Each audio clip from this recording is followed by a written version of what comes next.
Jesus and the Pharisees had a lot in common. That comes as a surprise to some people, but it's true. In this video clip, we're going to look at just a few brief moments in the life of Jesus. It will give us a mere glimpse, but enough for us to see that at one time, the path of Jesus and the way of the Pharisees seemed so very close together. And yet, how far apart. Early in his ministry, Jesus and his disciples were in the region of Galilee, and soon they would be passing through the village of Nain. But today the people of Nain were grieving. A woman of the village had already lost her husband, and now her only son had died. Some people, even among the Jews, said that death was the end.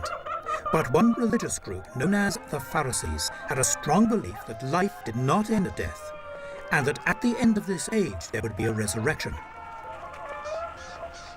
Jesus happened to arrive in the middle of the young man's funeral. First he spoke to the mother. "Don't cry," he said. Then, to everyone's amazement, he spoke to the dead body. "Young man, get up."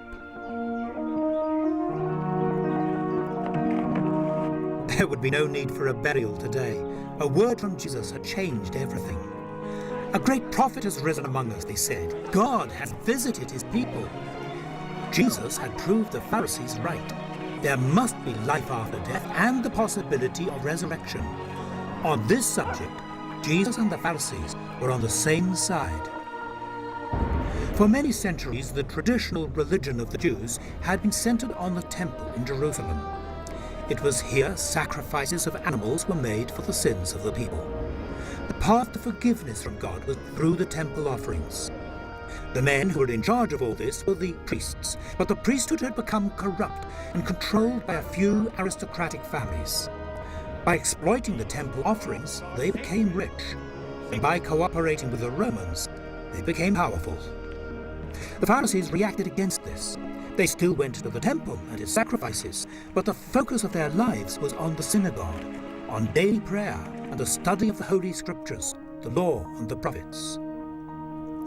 Jesus used the synagogues for preaching, and he spoke of forgiveness as a gift from God, without reference to the temple and its priests. The Pharisees also said that at the end of the age would come the day of judgment, when everyone would stand before God. Again, Jesus was in agreement. "I'm telling you," said Jesus, "on the day of judgment, people will be held accountable even for every thoughtless word they've spoken." The Pharisees should have been pleased, but this time they seemed uncomfortable. They demanded to see a miracle as a sign from God. Jesus did not give it to them. Instead, he spoke about something else, which had happened nearly 1,000 years before, in the days of Solomon, king of Jerusalem. Solomon was famous for his wisdom. From far and wide, people came to hear him. One day there came a remarkable woman. She was the queen of the south, the queen of Sheba, and she was seeking wisdom. There were plenty of wise men not far away in ancient Egypt, but it was to Jerusalem she came, to Solomon, to hear the wisdom God had put in the mind and the mouth of the king. She was not disappointed. The Gentile queen opened her heart to the king, and Solomon answered all her questions. She also gave rich gifts to Solomon to show her appreciation: gold, the spices, and precious stones. The queen of the south was full of admiration. "The report I heard in my own land about your achievements and your wisdom is true. In fact, not even half was told me. You are greater than I had heard." This time, what Jesus had said to the Pharisees was a challenge, and they knew it, because the Pharisees would not teach religion to a woman, and they despised the Gentiles. "The Queen of the South will be resurrected on the day of judgment," said Jesus, "and she will condemn this generation, for she came from the ends of the earth to listen to the wisdom of Solomon, and someone greater than Solomon is here." Jesus and the Pharisees had seemed to be on the same side, but in fact it was not so. The path of Jesus was in the opposite direction, and as the days went by, the gap between them grew wider. The attitude of the Pharisees was religious legalism. To be righteous, they said, you must keep 613 commandments. Jesus criticized them for making religion a tangle of complicated rules. You Pharisees, you clean the outside of the dish, but inside you're full of greed and wickedness. You load people down with burdens they can hardly carry, and you yourselves will not lift one finger to help them. The Pharisees were angry with him, but still some of them came back to hear him again. Then in Jerusalem, Jesus saw a man who had been born blind. After Jesus had touched his eyes with clay, the man was healed. It was an amazing miracle, but because the healing had happened on the Sabbath day when work was forbidden, the Pharisees were divided as to whether the miracle was from God or not. In the end, they expelled the man from the synagogue. Afterwards, Jesus found the man who was healed and asked him a question. Do you believe in the Son of Man?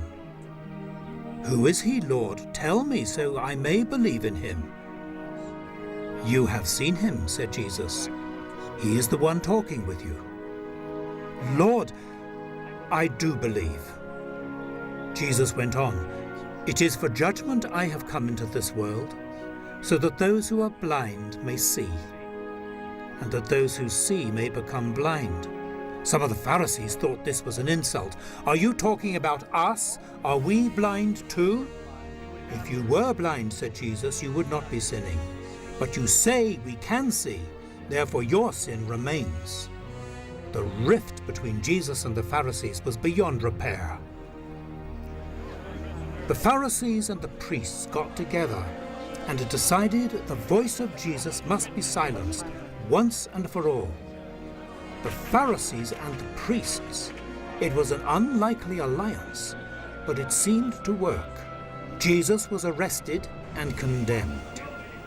To have Jesus executed would involve the Romans, and the Romans cared nothing for Jewish religious arguments. So the charge was changed to treason against Caesar, and it was the priests who brought the indictment. Eventually it was done. Betrayed by a disaffected disciple, abandoned by most of the others, at the hour of his death, Jesus seemed utterly alone. But two members of the court disagreed with the verdict: Joseph of Arimathea and Nicodemus, a leading Pharisee.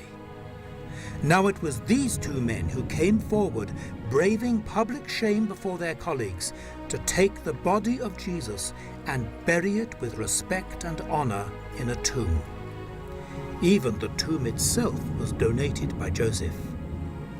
They believed that Jesus had come from God, and that at the end of the age, in the resurrection of the righteous, God would raise Jesus from the dead. But not yet. What they did not expect was a resurrection within 3 days.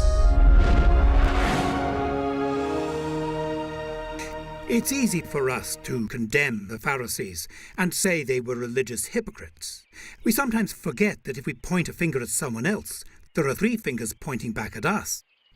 We too can live in our little box that we call our religion, with its ceremonies and its rituals and, of course, its rules. When Jesus comes to us, he demands a change of heart, a faith, a new way of life. But you know, the Pharisees were right about some things. There is a life after death. There will be a day of judgment, and we do need to be ready. But that will happen not as a result of our own efforts at being religious, but through a new relationship with God. And the path to that has already been opened to us through Jesus Christ.